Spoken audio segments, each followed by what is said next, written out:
Bonjour à tous. Fil Éco, c'est votre grand rendez-vous éco sur TV Fil 78. Toute l'actualité économique de votre territoire et de la région. Aujourd'hui, un numéro sportif et festif. Tout de suite, le sommaire. 50 ans en Yvelines, terre de sport, ce n'est pas juste un slogan, tout est fait pour, il y a le cadre évidemment, il y a aussi ces équipements exceptionnels, un vélodrome et un golf national et les compétitions qui vont avec bien sûr. Dernière en date, l'Open de France 100e édition, nous y étions et en attendant la Ryder Cup de golf en 2018 et pourquoi pas les Jeux Olympiques en 2024. 50 ans en Yvelines abrite aussi la plus grande île de loisirs d'Île-de-France et des parcs comme France Miniature. Quel impact économique pour Saint-Quentin en Yvelines? On en parle avec nos invités. Bonjour Hugues Jarot. Bonjour. Vous êtes directeur général du Vélodrome national. Alors c'est le temple du cyclisme, mais pas seulement. Vous allez nous expliquer pourquoi. Marie-Hélène Caramantes, alors vous êtes la directrice de l'île de loisirs de Saint-Quentin en Yvelines, qui, comme son nom indique, est un lieu dédié aux loisirs, mais aussi au sport. Et vous avez des liens, des relations avec les entreprises. Merci d'être avec nous. Bonjour. Et enfin, Arnaud Sior, vous êtes directeur général de Fitness Academy. Alors vous proposez des salles de sport clés en main aux entreprises, c'est ça? Exactement. Un secteur en pointe. Absolument. Et en plus, vous êtes extrêmement bien placé ici à Saint-Quentin en Yvelines. Et là aussi, vous allez nous expliquer pourquoi dans un instant. Donc merci à vous trois d'être avec nous. Merci de participer à ce fil éco sportif et festif, je le rappelle. Tout de suite, le chiffre du mois. Et ce chiffre, c'est 380 000 sportifs licenciés dans le département des Yvelines, le premier département d'Île-de-France et le quatrième de France par le nombre de licenciés. Toutes les disciplines sportives y sont représentées. Enfin, vous le savez, nous faisons le point sur l'actualité économique de votre territoire dans Fil Éco. C'est les temps forts de la semaine avec Fanny Bourdillon. On voit ça.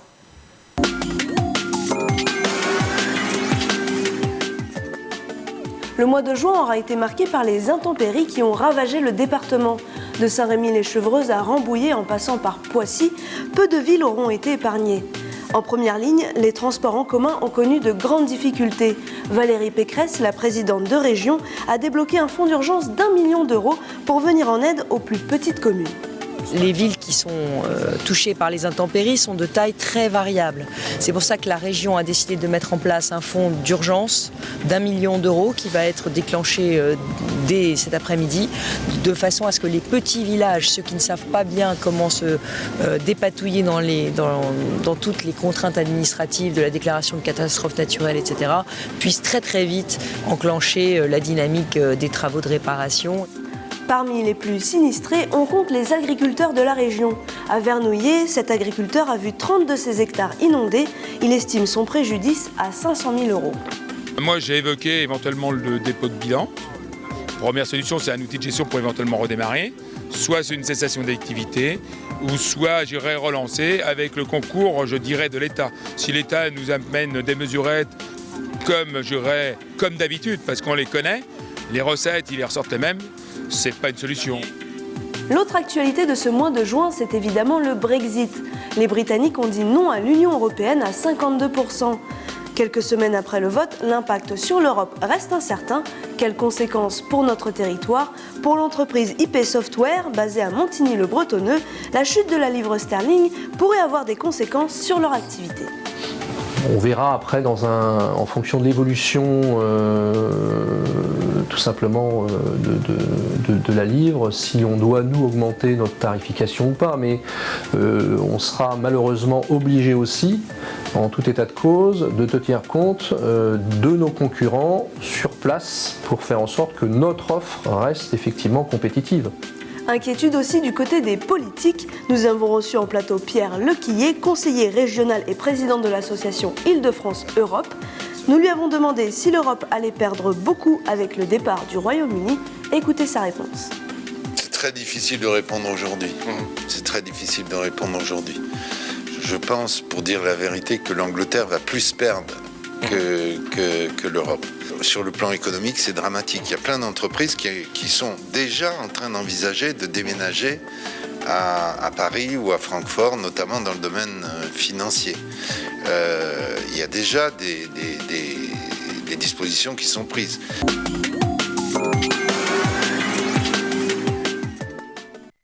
Voilà pour l'essentiel de l'actualité économique du mois, l'essentiel de l'actualité de votre territoire. On en vient à notre thème, le thème de ce fil éco, le sport, le loisir, autant de vecteurs pour booster, muscler, j'ose dire, l'actualité, enfin pas l'actualité, l'économie de votre territoire. On dit souvent que 50 ans en Yvelines est un terrain de sport à ciel ouvert. Est-ce que vous êtes d'accord? Est-ce que c'est un simple slogan ou est-ce que c'est une réalité, Hugues Jarot? Non, c'est vrai, en fait. Nous, je vois, notre équipement permet d'accueillir plein de sports différents, que ce soit de la piste, forcément, en fait, mais on a permis aussi de développer d'autres activités au milieu. Donc, on a du badminton, on a de la boxe, on a bientôt du judo, et on est très proche du golf national. Donc, aujourd'hui, c'est vrai que c'est un vrai territoire où on peut vraiment faire beaucoup d'activités sportives, que ce soit au niveau amateur ou au niveau professionnel, en fait. Arnaud Sueur, vous partagez aussi cette analyse ? Alors moi je me place sur un plan plus entreprise, et c'est vrai que le territoire est très dynamique en termes d'implantation de grandes entreprises, et notre terrain de jeu est ici, donc nous installons des salles de fitness en entreprise. Sur le territoire, c'est vrai qu'il y a beaucoup de demandes. Les gens ont besoin d'acquérir des talents en entreprise, de les faire venir sur le territoire de 50 ans en Yvelines après leur formation, et surtout de les garder, parce qu'après ils deviennent amoureux du territoire, et avec des installations de cette qualité, c'est un vrai plus. Et avec une base de loisirs comme celle que vous gérez, là aussi c'est important comme vecteur économique. Oui, tout à fait. Et là, en plus, nous sommes en complémentarité. Donc, effectivement, à ciel ouvert, effectivement, nous offrons effectivement toutes les activités de loisirs en plein air, un sport en plein air, donc en complémentarité avec effectivement le vélodrome. Donc, que ce soit un centre nautique, des activités nautiques, que ce soit centre équestre. Voilà. Donc, toutes ces activités viennent en complémentarité de ce qui est proposé aujourd'hui sur le territoire. Voilà, il y a des synergies entre vous tous. Donc on y reviendra tout au long de cette émission. Voilà, on l'a dit, c'est pas un simple slogan, 50 ans en Yvelines, terre de sport. On va voir quelques images d'un événement qui s'est passé il y a quelques semaines seulement, un événement important, l'Open de France de golf. C'était la 100e édition. Alors l'épreuve s'est disputée sur le parcours de l'Albatros, au golf national de Guyancourt. Et c'est vrai que là aussi, on voit que la compétition, elle est sur le green, évidemment, mais aussi dans le village des entreprises, parce qu'il y a un village des entreprises très important. Et Fanny Bourdillon a voulu savoir pourquoi les entreprises se plaçaient, les marques surtout. Vous allez voir que c'est important de participer à ce genre d'événement pour des marques très renommées. Regardez. L'Open de France est une compétition sportive mondialement connue, mais le tournoi est aussi une vitrine commerciale pour de nombreuses marques. Pendant 4 jours, un village d'entreprises s'est installé entre les greens. Les places sont chères pour installer un stand, mais l'investissement ne décourage pas les sociétés. Le tarif de base, c'est 3 000 € en fait pour exposer, et puis ça monte justement sur le Testing Center, une place à la boutique, ça monte à peu près jusqu'à 6 000 €, donc voilà, c'est des tarifs pour exposer. Et après, ce que ça représente pour une entreprise, c'est aujourd'hui le plus grand événement golf en France, c'est la référence, on va dire, les entreprises, les marques, c'est l'événement incontournable aujourd'hui pour rencontrer 50 000 golfeurs, c'est ici qu'il faut être. Pour cette 100e édition, le village s'est agrandi pour accueillir 60 exposants.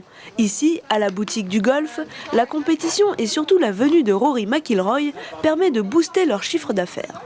Pourquoi avoir une tente tout d'abord pour faire du business, très clairement. Après, on est ici aussi dans cet espace pour représenter l'Open de France et aussi la Ryder Cup qui va se jouer en 2018.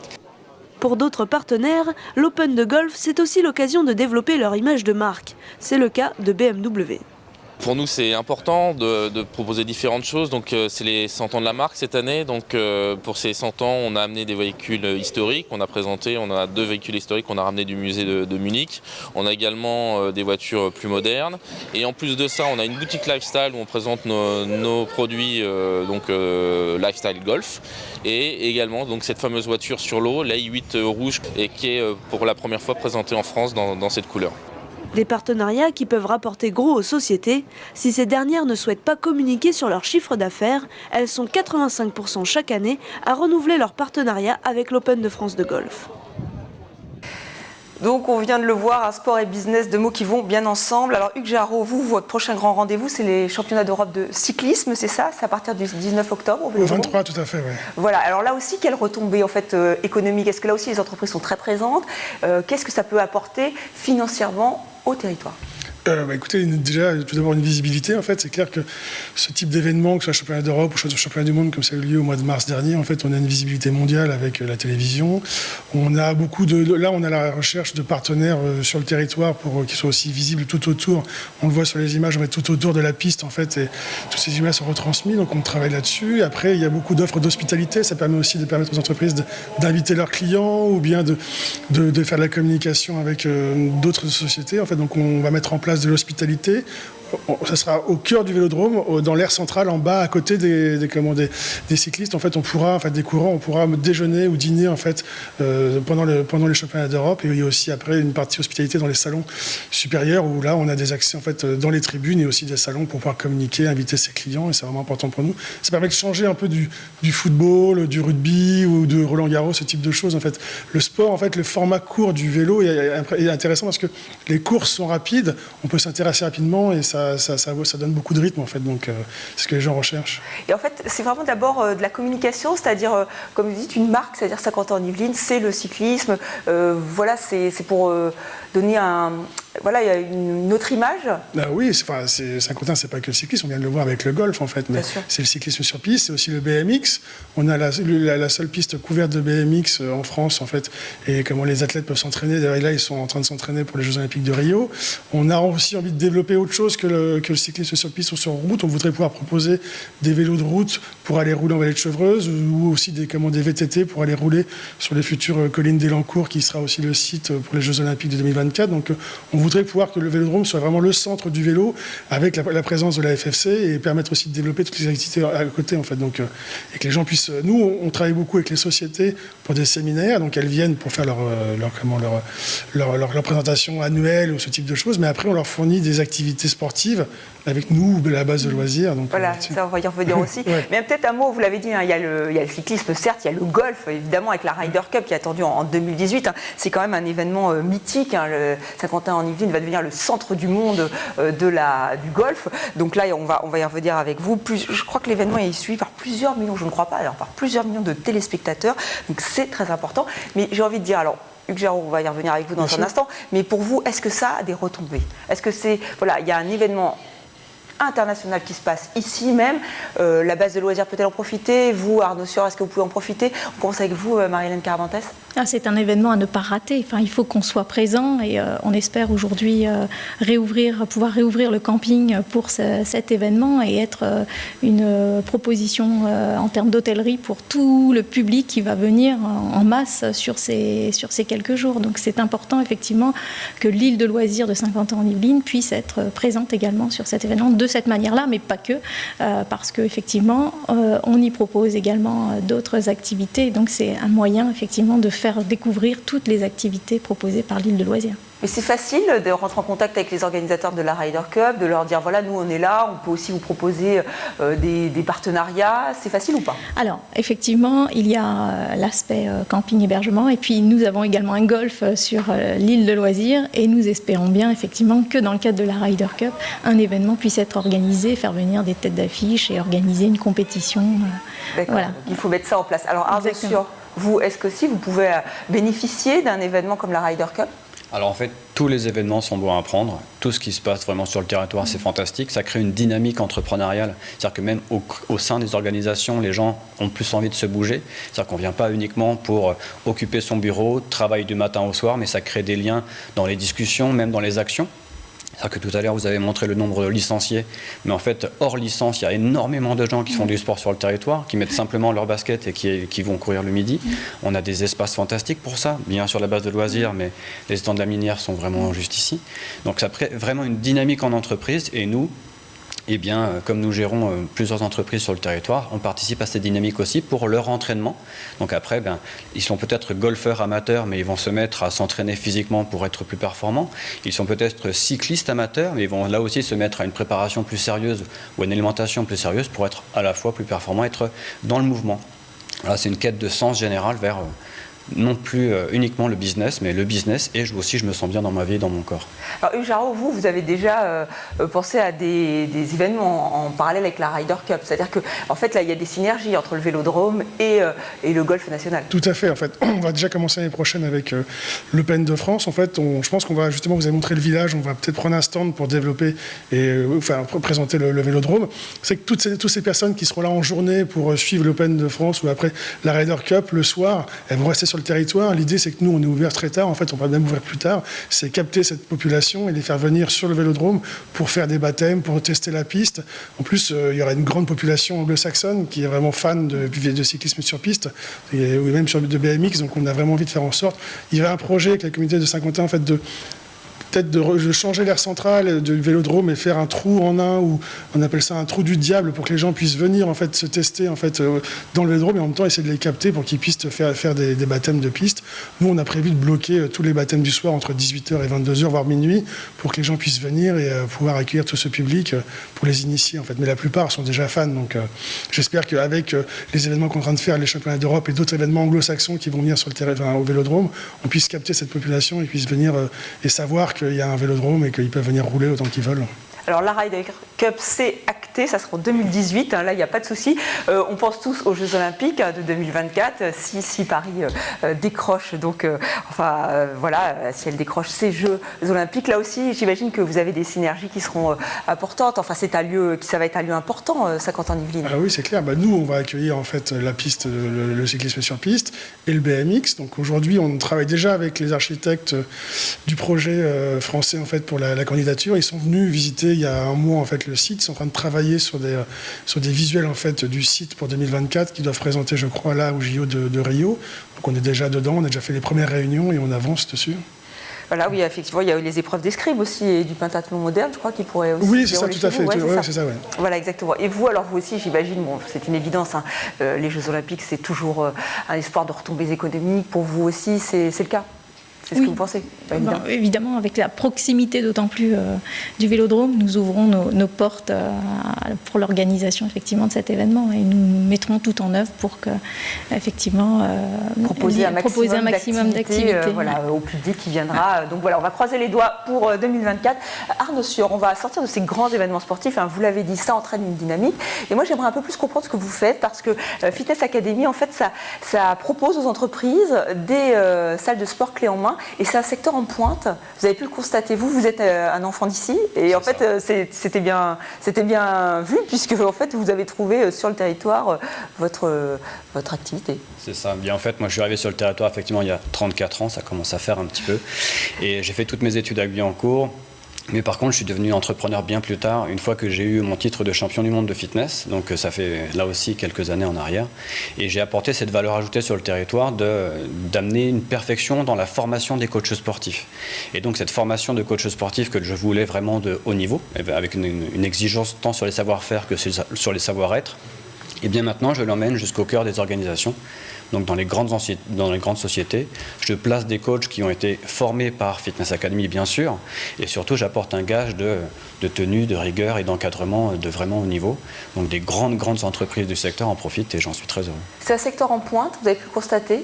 Alors c'est vraiment un secteur qui est en pleine explosion parce que les entreprises effectivement sont en concurrence. Donc quelqu'un qui sort ingénieur par exemple, eh bien quand il va choisir sa société, bien sûr il y a un aspect rémunération qui rentre en jeu, mais pas que. Il y a combien est-ce que je serai payé, mais où est-ce que je vais vivre, donc sur quel territoire, est-ce que ce territoire est attractif, et puis que me propose la société pour que je sois bien. Donc le bien-être en entreprise et tous les risques psychosociaux que l'on cherche à éliminer ou en tout cas à réduire au maximum, c'est vraiment dans l'air du temps absolument. Et on le combat par l'activité sportive. Alors Phileco, c'est une émission éco. Est-ce que vous pouvez nous dire un peu combien les entreprises sont prêtes à mettre pour entretenir le moral, le bien-être de leurs salariés, de leurs employés? Alors en termes de chiffre d'affaires, nous, c'est en fonction de l'entreprise qui nous reçoit. Bien sûr, quand je parle avec les responsables de chez Bouygues et quand je parle avec une petite entreprise locale, c'est pas du tout le même discours. Chez Bouygues, c'est une salle vraiment énorme. Ils ont une surface qui est proche des 800 mètres carrés. Par contre, dans les autres entreprises, on fait des actions vraiment plus ponctuelles. Donc ça peut être juste un créneau par semaine, soit pour du fitness ou de l'encadrement de course à pied ou même parfois des pratiques de massage. Donc on a vraiment un éventail de possibilités, tout ça pour le bien-être du salarié. Et on arrive en général à toucher entre 15 à 20% des salariés. Donc en termes de personnel, c'est quand même assez conséquent. Enfin, vous ne nous avez toujours pas dit combien ça pouvait coûter à l'entreprise. C'est-à-dire, est-ce qu'elle est prête à mettre beaucoup de... Voilà, un ordre d'idée? Alors, sincèrement, c'est pas que je ne veux pas vous donner de chiffres, c'est qu'il n'y a pas de chiffres. Par exemple, mon plus gros client aujourd'hui, c'est EDF. Vous avez parlé juste avant des Jeux Olympiques. Et bien en fait, avec EDF, j'envoie 85 coachs sportifs entre le mois de juillet et le mois d'août pour encadrer des activités sur le centre de vacances. Donc ça, c'est mon plus gros chiffre d'affaires à l'année. Et en fait, on parle tout l'été, on a un leitmotiv, un fil conducteur, c'est la candidature des Jeux Olympiques de 2024. Donc on fait faire du sport aux gens, on fait de la mise en forme ou de la remise en forme, pour ceux qui ont oublié ce que c'était de faire du sport. Et on fait ça sous couvert avec une private joke on se prépare pour les Jeux Olympiques. D'accord. On sait bien que les salariés ne se préparent pas pour les Jeux Olympiques, mais quand même, c'est motiver et mettre dans la tête qu'il y a un événement majeur qui est prévu en France. On est candidat et on mobilise un petit peu les troupes pour que tout le monde soit derrière la France. Oui, et puis en plus, avec les Jeux Olympiques de Rio, ça peut les motiver encore plus, évidemment. Alors, Marie-Hélène Caravantes, vous aussi, vous travaillez avec les entreprises, puisque c'est vous qui accueillez le trophée des entreprises. Alors, comment ça se passe et pourquoi vous avez décidé de participer à cette aventure ? Alors, le site s'y prête, effectivement, accueillir des entreprises en plein air avec une course à pied, un bike and run, activité nautique et une course d'orientation. Évidemment que ça ne pouvait se dérouler que sur le site de l'île de loisirs. Donc, c'est un événement majeur, effectivement, de l'année où toutes les entreprises, une majorité d'entreprises se retrouvent sur l'île de loisirs pour, effectivement, partager ce moment entre guillemets de compétition, parce que c'est une épreuve qui est quand même accessible à tout public, et donc c'est ça qui fait effectivement la force de ce trophée des entreprises. Et est-ce que c'est une opération qui vous permet aussi, et non seulement d'avoir une notoriété, là encore une fois on comprend, mais est-ce que ça vous permet aussi de gagner de l'argent vraiment ou pas ? Alors, je n'irai pas jusqu'à dire gagner de l'argent. En tout cas, c'est effectivement un événement qui nous permet d'avoir de la visibilité effectivement sur les entreprises du territoire et au-delà. Donc, effectivement, des entreprises viennent ensuite organiser pour organiser des séminaires, team building et autres activités développées. Juste avant l'émission, Fitness Academy remporte très souvent l'épreuve, parce que non seulement vous les entraînez, c'est ça, mais en plus vous participez. C'est un peu injuste quand même. Alors, vous êtes très fort. Est-ce que c'est injuste ? Je ne sais pas, mais en tout cas, on participe à cet événement effectivement depuis maintenant plus de 5 ans. Et l'idée, c'est de rendre cet événement complètement festif pour les entreprises. Donc, c'est absolument pas l'idée de gagner ou pas. On a une équipe qui est vraiment forte au niveau des féminines, effectivement. Mais par contre, l'équipe masculine est très souvent, très très très loin de nous, parce que quand il s'agit de courir ou de faire du vélo, ça va très bien. Après, quand on arrive à l'orientation ou à du canoë, alors là, c'est panique à bord pour mes encadrants, et c'est assez drôle. Donc nous occupons chaque année de l'échauffement des 500 personnes qui sont présentes, effectivement, donc c'est très festif. Et après, les participants se font un plaisir de ridiculiser nos encadrants. Donc ils les ont échauffés, mais par contre, quand ils se retrouvent sur un canoë, alors là, il n'y a plus personne. D'accord. Alors Hugues Jarreau, vous développez ce contact avec les entreprises, vous nous avez touché 2 mots au début de cette émission, avec les séminaires, parce qu'en fait ce vélodrome, il faut le faire vivre à l'année, c'est ça l'ambition ? Tout à fait en fait. C'est-à-dire que nous on a trois volets en fait. On a les activités quotidiennes sportives avec les gens qui viennent tous les jours rouler, faire du badminton, faire de la boxe. On a en plus de ça donc l'événementiel, les championnats d'Europe et d'autres événements qu'on veut faire. On a accueilli du judo, on a envie d'accueillir aussi de la partie culturelle, et sur la partie entreprise, là par contre c'est quasiment ce qui nous permet de vivre au quotidien. En fait, on a entre 1 à 2 séminaires par semaine et on développe beaucoup l'activité. Donc, soit en version dans une petite salle où on peut accueillir entre 200 et 300 personnes, soit en réservant complètement l'aire centrale. On privatise le vélodrome, comme par exemple Mercedes, Skoda ou McDonald's sont venus. Et là, on peut accueillir 2000 personnes dans l'aire centrale et on fait une privatisation avec soit des activités en plus, même pour les petits ou pour les grands. On fait des baptêmes, on fait parfois du BMX, parfois on est en partenariat avec l'île de loisirs.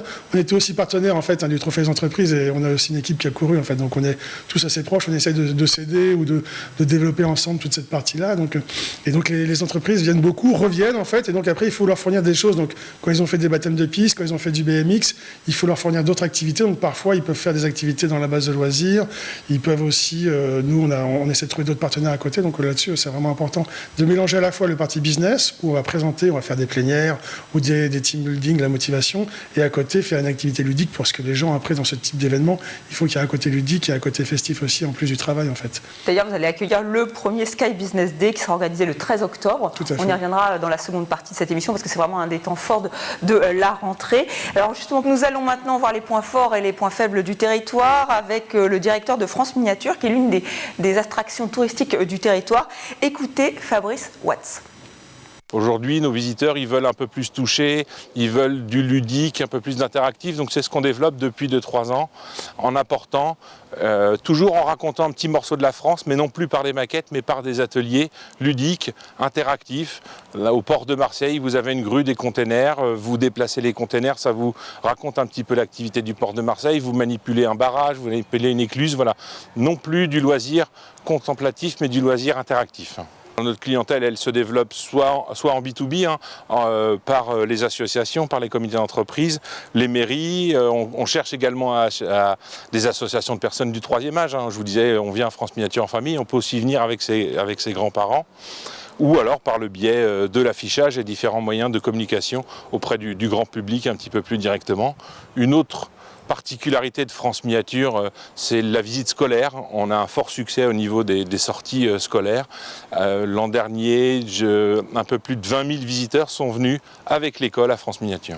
On a à la fois un avantage et un point faible d'être suffisamment éloigné de Paris pour avoir cette image de campagne et être éloigné du bruit et de la folie parisienne, mais on touche un premier niveau de transport en commun un petit peu léger pour attirer les grands flux de touristes qui n'ont pas de voiture.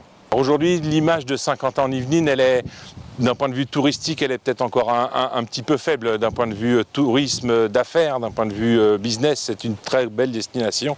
D'un point de vue tourisme, c'est un petit peu juste. La grande image de tourisme dans le 78, c'est Versailles. Voilà. Versailles. Alors, comment concurrencer Versailles, le roi soleil? C'est vrai que c'est un peu complexe. Est-ce que vous êtes d'accord avec ce qui vient d'être dit, déjà sur le fait que le côté touristique est un petit peu fragile encore et qu'il faut le consolider? Est-ce que c'est un peu votre mission? Qui veut réagir à cela?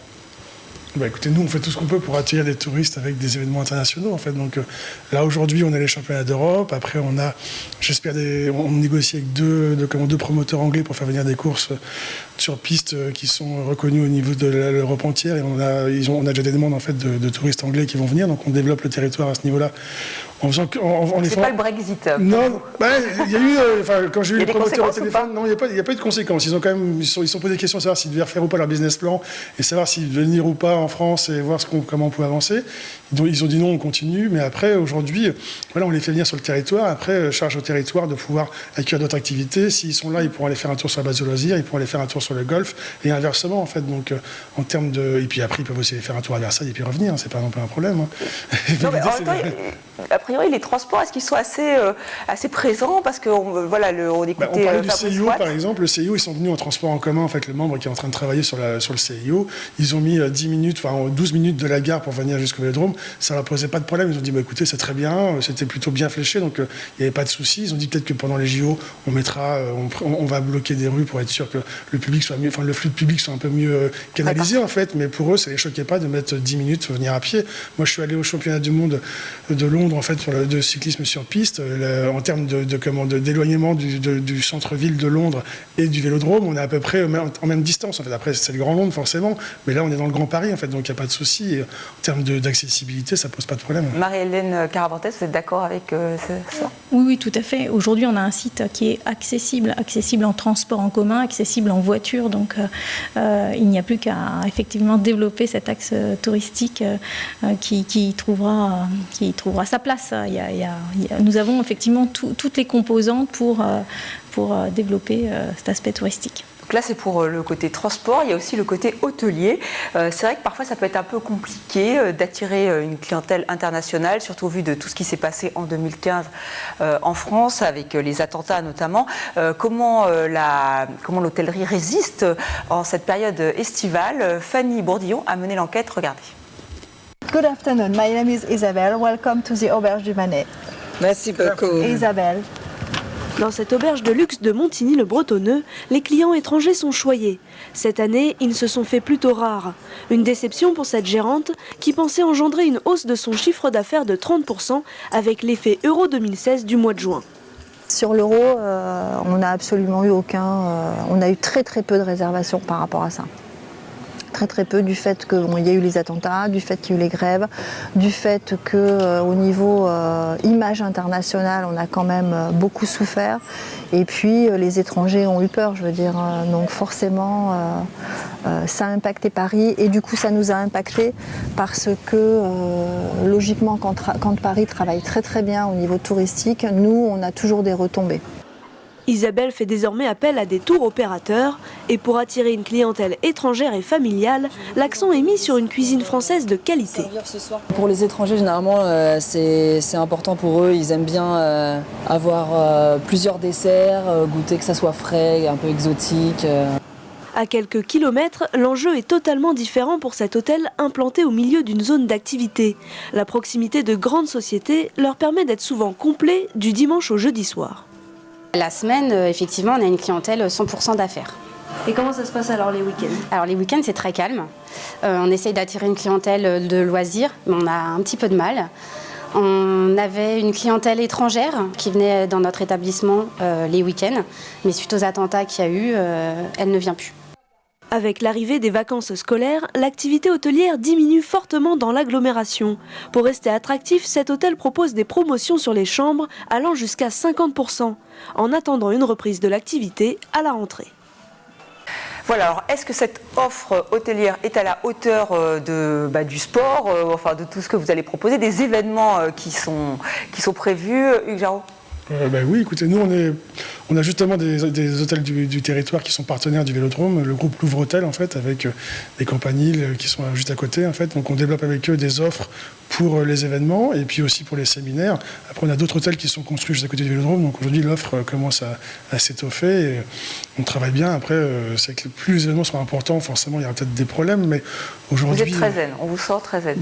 Aujourd'hui il faut surtout être motivé et surtout pas se démotiver et faire en sorte de croire à ce bâtiment et à développer avec tous les événements qu'on va pouvoir accueillir. Oui, vous allez même accueillir des concerts, ce qui est pas mal. C'est plus compliqué. Marie-Hélène Caravantes, vous leur faites de la concurrence avec donc ce camping. Vous allez accueillir combien de personnes dans ce camping ? Alors, on serait sur un camping avec plus de 400 emplacements, donc tout type d'hébergement, lodge, enfin en tout cas qui peut être offert sur un camping, aire de camping-car. Et là, ça répond en partie aux cyclistes qui viennent s'entraîner, aux cyclistes qui viennent effectivement sur des compétitions BMX particulièrement.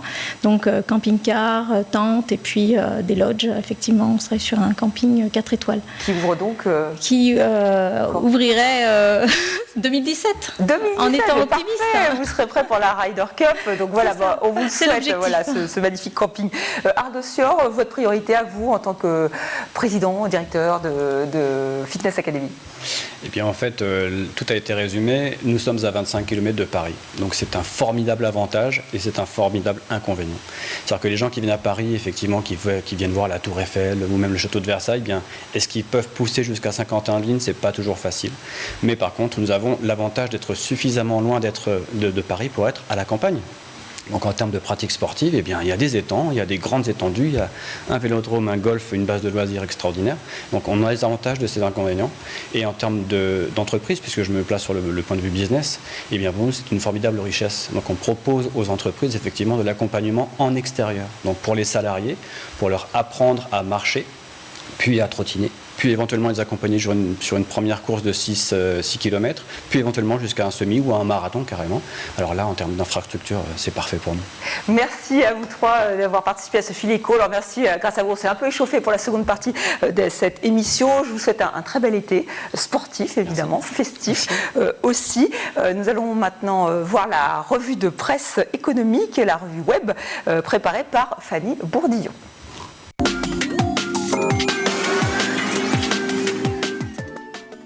50 ans en Yvelines voit sa note relevée par Standard & Poor's. Un an après avoir confirmé les bonnes notes de l'agglomération, l'agence de notation vient de la relever à AA-, soulignant ainsi la bonne gestion du territoire. Versailles se rêve en pôle culturel du Grand Paris selon Les Échos. En plus du château, le festival de théâtre et de musique Le Mois Molière, qui se déroule chaque année en juin, est le fer de lance de la politique culturelle de la ville. La commune souhaite devenir l'Oxford français, renforcée par la concurrence de Saint-Quentin en Yvelines, la ville nouvelle qui possède depuis le début des années 90 un théâtre au statut de scène nationale, se voit bien aussi incarner le renouveau culturel dans le département. Le 78 Actu revient sur le livre blanc remis à Nicolas Sarkozy le mercredi 29 juin. Génération Entreprise continue son combat pour les sociétés. Olivier Dassault et Jean-Michel Fourgousse lui ont remis 20 propositions économiques pour relancer la croissance.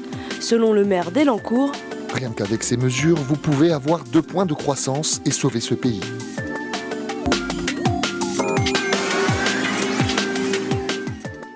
Vive les vacances donc, mais la rentrée, eh bien, il faut la préparer. Alors, quels sont les grands événements économiques qui nous attendent, les grands dossiers de 2016-2017 ? Eh bien, nous allons en parler avec nos invités que vous connaissez. Jean-Michel Fourgousse, bonjour. Bonjour. Alors vous êtes maire d'Elancourt, vous êtes aussi vice-président de la communauté d'agglomération de Saint-Quentin en Yvelines, dans le secteur économique. À vos côtés, Jean-Luc Méron, vous êtes directeur de la maison de l'entreprise de Saint-Quentin en Yvelines. Merci d'être avec nous. Et enfin Yves Fouché, alors vous êtes le président de la fondation UVSQ et vous êtes aussi celui qui présidait à cette plateforme pour financer les entreprises. On va en parler dans un instant. Alors vous n'êtes pas en vacances, bonjour, vous n'êtes pas en vacances puisque vous êtes avec nous sur TV Fil 78 pour Fileco. Alors Jean-Michel Fourgousse, peut-être une petite réaction à cette annonce positive de Standard & Poor's. J'imagine que vous êtes satisfait. Écoutez, ça correspond à notre volonté de rupture culturelle. Donc avec l'économie, aujourd'hui, les dirigeants des structures publiques, puisque la CASCI ou SKI, c'est l'État de proximité. Donc on souhaite inverser cette culture, bien montrer qu'on est proche des entreprises, que l'on est à l'écoute des gens qui font la richesse de ce pays, qui payent les écoles, qui payent les routes, qui payent les hôpitaux. Ce sont les entreprises. Et aujourd'hui, l'État de proximité doit être un exemple. Donc on veut être un exemple de ces bonnes pratiques, de cette nouvelle attitude vis-à-vis de l'entreprise. On est à son service. Il faut arrêter de donner des leçons de morale toute la journée. L'État il a son rôle, certes, mais il faut vraiment qu'aujourd'hui, on soit un accompagnateur, un partenaire, et non pas à juger, à être punitif, à être... voilà. Donc la CASCI, c'est l'exemple de cette nouvelle gestion. On est beaucoup plus à l'écoute des règles de l'économie. Il faut d'abord faire réussir l'économie avant de parler de redistribution. On commence à produire la richesse et donc là, on inverse la façon de gérer la CASCI et on est passé de 1A à 2A, alors qu'en ce moment, même l'Angleterre, vous voyez, a perdu son 3. Voilà, en même temps, on va pas les plaindre. Alors voilà, c'est donc on est très content. Donc justement, pour accompagner ces entreprises, il y a donc cette structure qui va ouvrir en novembre, une structure que vous avez tous accompagnée, soutenue, donc c'est le SkyCube. Jean-Michel Fourgousse, je vais vous reposer la question, mais vous aussi, vous allez nous en parler, effectivement.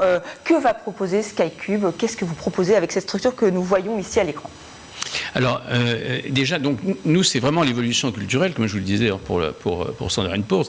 Et en septembre, vous avez un événement, par exemple, pour les étudiants. Ça commence en mélangeant des cultures d'ingénieurs et d'universités, avec ce grand projet aussi de l'université Paris-Saclay qui arrive, qui doit demain devenir la 19e au classement de Shanghai, alors qu'on est 45e actuellement. Donc, vous voyez, pour septembre, des étudiants. Ensuite, bien sûr, en octobre, vous avez d'autres événements. En novembre, effectivement, l'ouverture de cet incubateur de nouvelles générations, puisque là, il s'agit d'abord, ça nous a coûté quand même 3 millions d'investissements, pour 20 start-up.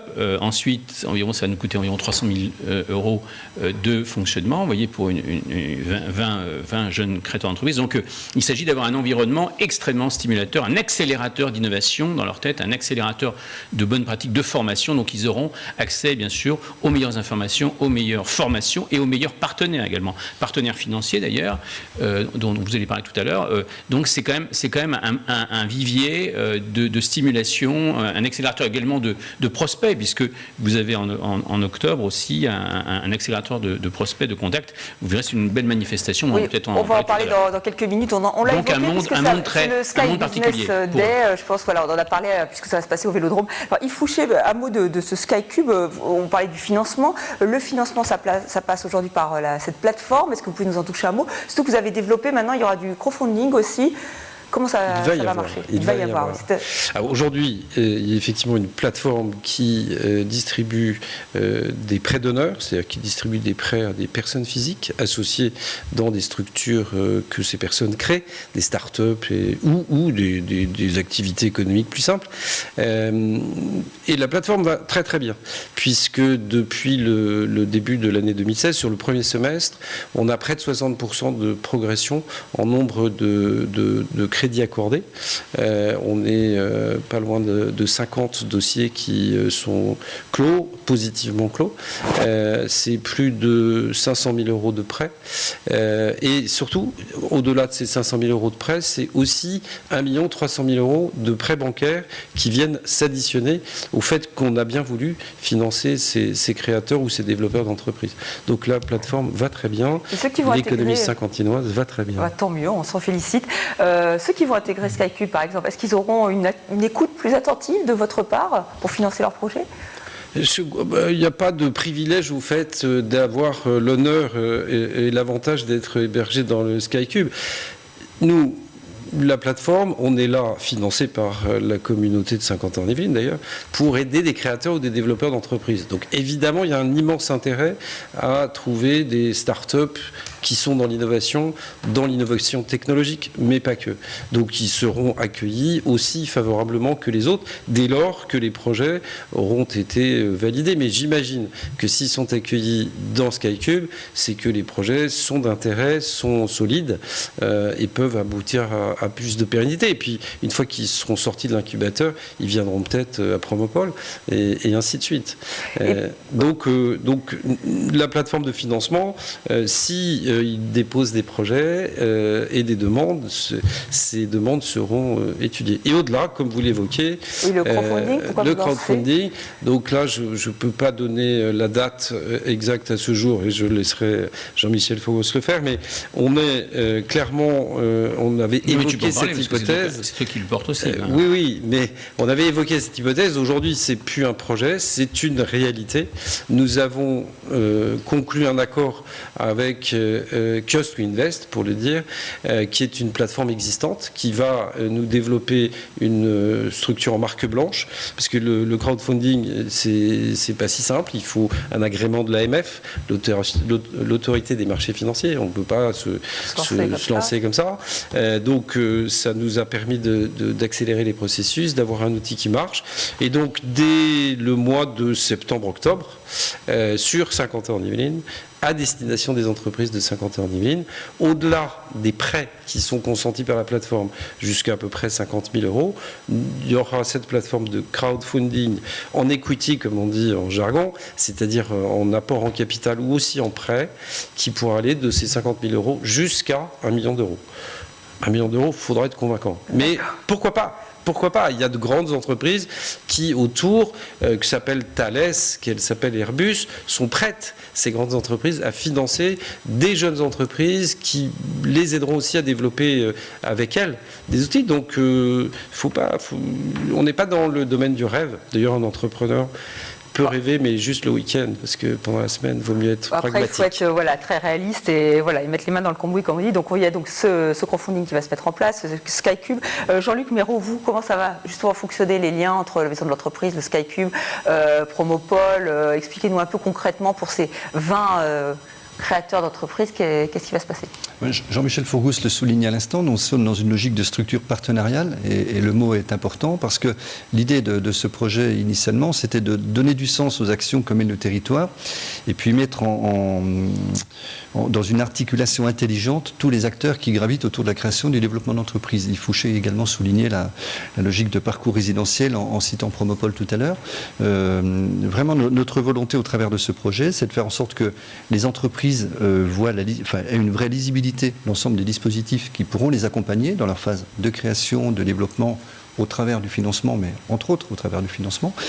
et puis également dans leur phase de développement. Donc nous sommes, nous, en tant qu'acteurs publics, puisque ce projet SkyCube est porté par la communauté d'agglomération, dans l'obligation de rendre justement lisibles et complémentaires tous ces dispositifs, faire en sorte qu'ils soient optimisés, et tout ça pour que les entreprises y voient très clair et puis puissent utiliser à bon escient tous les dispositifs qu'on mettra à leur disposition. Alors les entreprises, les grands groupes, comme vous le disiez, ils sont partants. Bien sûr. Voilà, et comment ils vont faire? Est-ce qu'il y aura des tuteurs? Est-ce qu'il y a des personnes qui sont déléguées à travailler avec ces jeunes créateurs? Est-ce qu'ils vont les financer? Est-ce qu'ils vont comment ça va se passer concrètement pour qu'on comprenne un peu le SkyCube? Qu'est-ce que ça va apporter à ces créateurs, Jean-Michel Forgousse? De mettre des gens en réseau, c'est très important quand vous créez une entreprise. Si on vous met dans un réseau dynamique avec des gros, bien sûr, il est évident qu'à 50 ans, on a la chance, on est à 30 minutes de Paris, vous le savez, sans feu rouge, en dehors des périodes d'encombrement, bien sûr. Voilà, vous avez des très belles entreprises françaises et internationales, les meilleures, des très beaux laboratoires d'idées, également une université qui demain peut devenir la 19e université au monde. Bon. Donc voilà, vous avez un vivier extrêmement dynamique. Donc de mettre ces créateurs d'entreprises, ces start-up dans ce vivier, c'est très stimulant. Quand vous êtes avec des gens qui ont déjà un niveau d'information sur la mondialisation, c'est un accélérateur de réussite pour vous. Donc c'est très important de les mettre dans ces réseaux. Ça, je nul doute. De grosses entreprises. Je voulais savoir s'il y avait effectivement des gens au sein des grandes entreprises qui étaient délégués, qui vont être au SkyCube pour justement informer ces jeunes créateurs, ou comment concrètement cette relation se crée. Alors, si elle est déjà en lien. On prévoit, à partir de septembre, et on embauche quelqu'un de complémentaire aussi, qui a bien sûr une fonction de direction générale adjointe, mais qui a cette grande expérience aussi de ce qu'on appelle les passerelles, c'est-à-dire de stimuler une entreprise, bien sûr, à certains de ces cadres qui veulent se lancer dans l'aventure individuelle, entrepreneuriale, de les stimuler. Et en fait, on a aussi ce plan donc d'accélérer ces rapprochements, ces liens entre les gros et les petits. De toute façon, elle est là, la dynamique. Et à Saint-Quentin, comme on est très bien classé, on a quand même le deuxième PIB par habitant le plus élevé après Paris, bien sûr que c'est un vivier extraordinaire. Donc c'est plus facile de faire de l'émulation comme ça entre les gros et les petits quand on a la chance d'avoir des gens de qualité comme ça. Donc tout le monde va en profiter de ça. Mais il faut accélérer encore cela. Et vous avez déjà choisi ces jeunes entrepreneurs qui vont intégrer le SkyCube? Comment ils ont été choisis? Est-ce que c'est fait ou pas? Ou est-ce qu'on peut encore acter? Alors, si vous voulez être très professionnel, faut prendre ce qu'il y a de mieux dans la vie. Alors, quand on peut, parce que également aussi il y a une question de moyens, mais on a la chance d'avoir quand même de pouvoir avoir un peu ce qu'il y a de mieux. Donc, on prend le meilleur spécialiste français. Me demandez pas lequel, parce qu'il est en attribution. Donc, j'ai pas le droit de vous le dire. C'est la règle des attributions de marché, mais on se prépare à prendre comme un des meilleurs sur le marché pour suivre cet incubateur, pour nous aider à sélectionner sur Saint-Quentin et nous aider à gérer, donc et accompagner et à donner toutes les prestations de services les meilleures pour que ces vins soient, je ne sais pas, que demain il y a un Marcel Dassault qui sorte, il a créé quand même plusieurs centaines de milliers d'emplois, ou que ce soit un Bouygues ou que ce soit un Deco ou autre. Mais il faut savoir fertiliser les talents, et Saint-Quentin doit être un fertilisateur de talents au niveau des universités qu'on essaye de faire bouger, au niveau de tous les services nouveaux, au niveau de Promopole aussi, qui est le deuxième étage. Quand vous avez réussi à l'incubateur, hop, vous passez à Promopole, parce que quand vous devenez un peu plus gros, bah oui, c'est là. Et puis troisièmement, on a un service, troisième étage après, de donner des locaux qui sont adaptés aux tailles que vous avez besoin. Si vous avez besoin de 1000 m² ou si vous avez besoin de 100 m², c'est pas la même chose. Donc ici, il y a trois niveaux de suivi pour bien accompagner la montée en puissance de ces jeunes qu'on va sélectionner donc bientôt avec cette société auquel on est en train de choisir le marché. Voilà, fusée à 3 étages, donc on suivra ça avec attention, le SkyCube. D'ailleurs, je suis sûre qu'on va faire beaucoup de reportages sur son inauguration et après sur son fonctionnement. On a hâte de découvrir ses futurs. Et la région oui. D'ailleurs, et a priori, nous accompagne aussi dans ce projet aussi. Alors maintenant, on va s'intéresser à un autre grand projet qui intervient un peu plus tard, puisque c'est en octobre, le Sky Business Day. C'est la première édition. Donc là aussi, peut-être, je pense que vous êtes tous très au courant de cet événement qui va réunir vraiment les 500 entreprises du territoire, si je ne m'abuse. Et là aussi, c'est vraiment se mettre en réseau les différents acteurs économiques. Yves Fouché, est-ce que vous voulez un mot de cette grande initiative qui est prévue au Vélodrome? Volontiers. Je ne sais pas que je n'en suis pas pas l'organisateur, mais je pense que c'est une très bonne initiative parce qu'on le dit depuis qu'on discute ensemble là, rien ne marche autrement qu'en réseau. À tel point que même sur un territoire comme Saint-Quentin-en-Yvelines, qui maintenant est un territoire important, près de 150 000 emplois, surtout avec le territoire agrandi, il y a des milliers d'entreprises. Les plus grandes, j'en ai cité 2, et d'ailleurs je ne voudrais pas que les autres imaginent que je les ai oubliés. Il y a les plus grands groupes français sur Saint-Quentin-en-Yvelines, et il y a aussi une immensité de petites et moyennes entreprises dans tous les domaines d'activité, mais qui ne se connaissent pas toujours, et qui pourraient faire du business de proximité, mais qui ne se rencontrent pas forcément. Et ce type de manifestation, précisément, est de nature à favoriser, accélérer ces processus de rencontres, et donc de partenariat.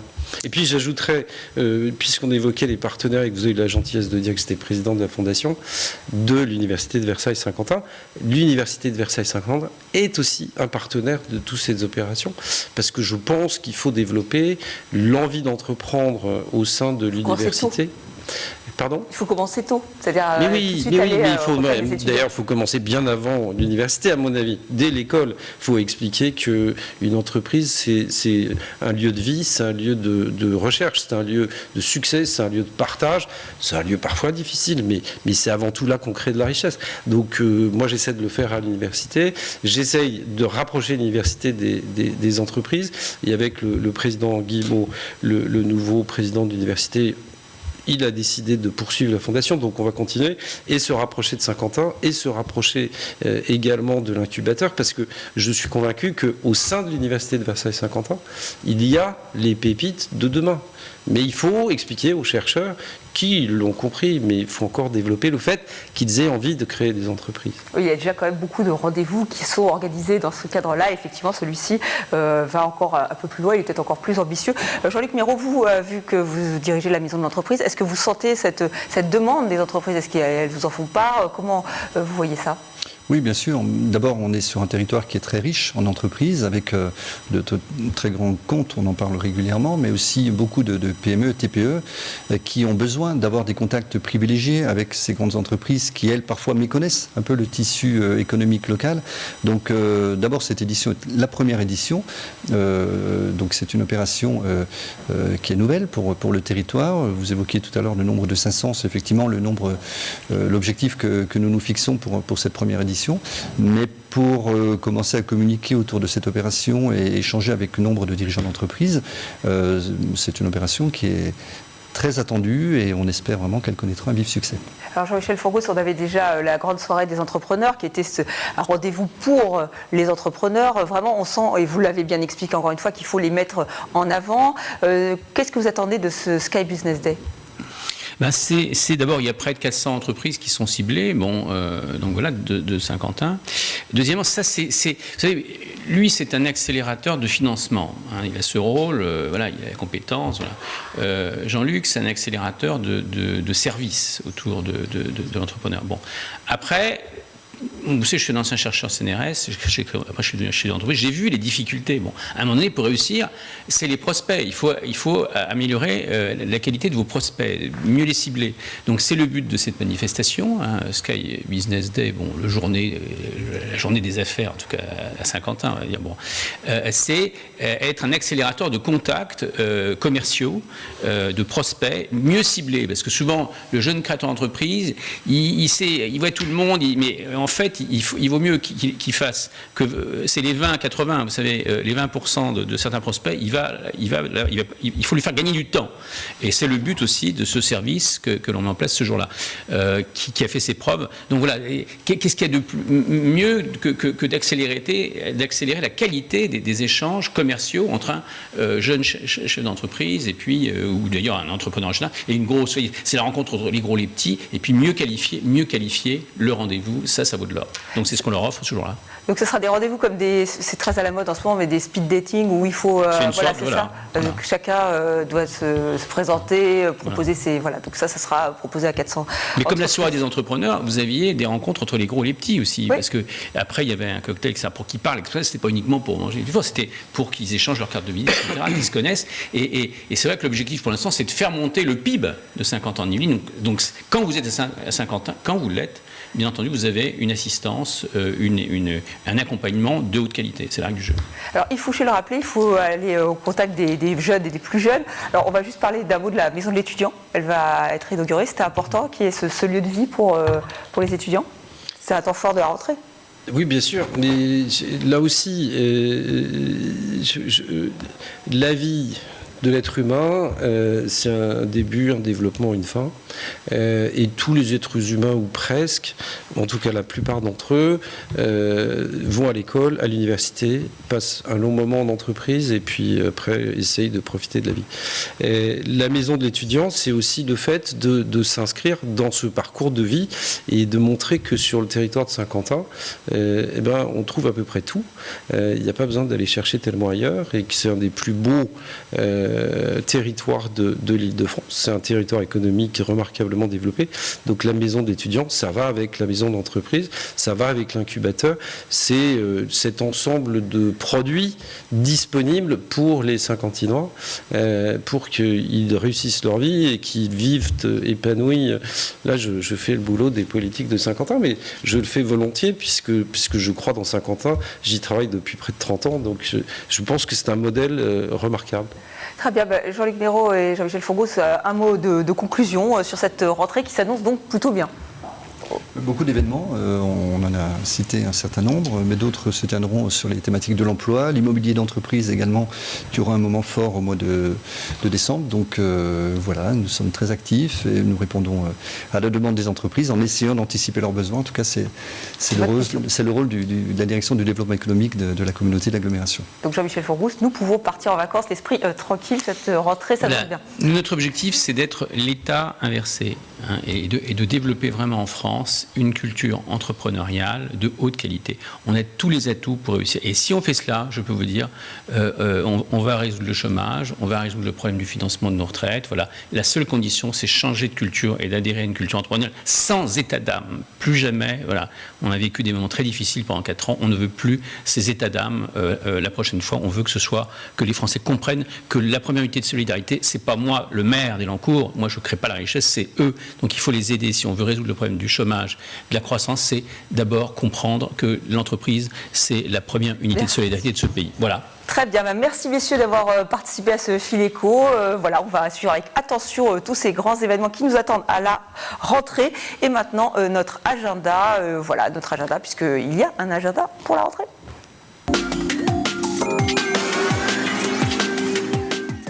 Avec déjà la semaine de la mobilité, c'est du 12 au 13 septembre 2016. Saint-Quentin-en-Yvelines se met à l'heure de la semaine européenne de la mobilité. Objectif, promouvoir les transports en commun, les modes alternatifs à la voiture individuelle. Plus d'informations sur le site saintquentinyvelines.fr. Et enfin, on en a beaucoup parlé dans cette émission et pour cause, le Sky Business Day. On vous en a beaucoup parlé, je le disais, c'est la première édition. Le rendez-vous est pris le 13 octobre 2016 au Vélodrome National.